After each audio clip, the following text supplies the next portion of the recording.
Here's the cover before polishing and the aftermath. The polishing rags I use are microfiber cloths. When you get a light gray, that indicates a mild polish. A jet black indicates a deep polish. What's going on, y'all? As you can see, I got the engine ready to go here. And this, when I first put this back on, this would drag right here. I noticed some drag. You guys always should check your stuff and make sure that it's super free rolling before you go putting it back in the car.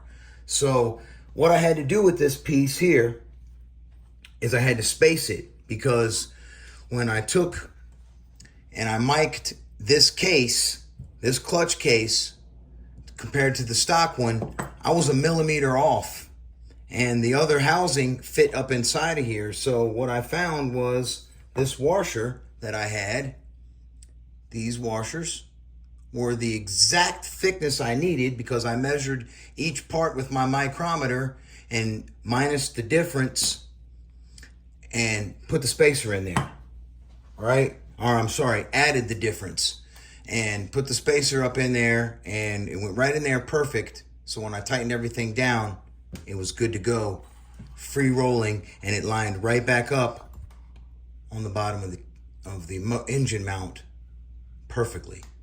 So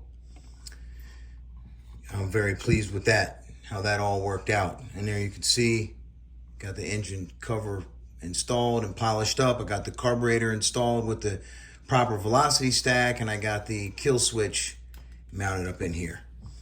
Now, before we set the engine, I got some billet that I'd like to replace here and all through the center of the chassis. So I want to get that done before we get the engine set. But first, we're going to go ahead and pull the diffs out of this bad boy, which it looks like this is a split diff like a Losi, so I can just take the back off and pull the diff out. Let's go ahead and get some billet laid up here, shall we?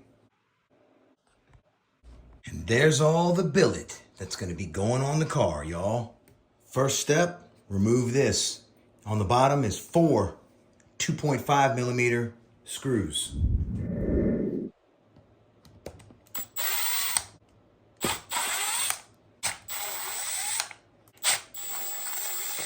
Now, to take the back diff case off, you're going to need to pull out these 2 screws right here.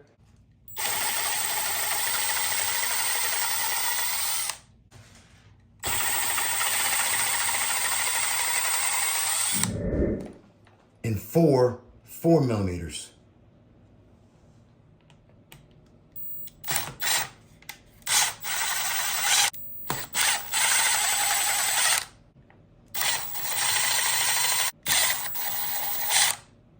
Last but not least, 2 Phillips screws.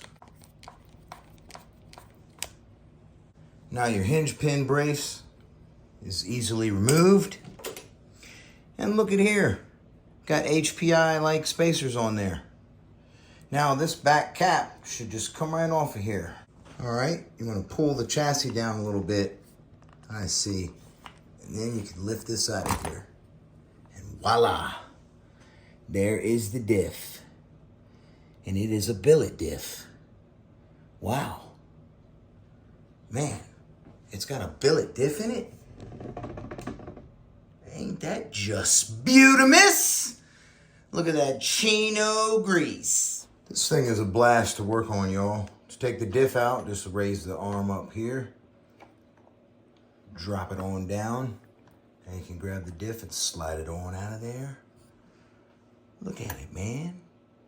She's billet. Now we're going to take it over to the workstation. The grease that's in here is actually not that bad, but I'm still going to use my own. And that's way too freaking much. Just look at this.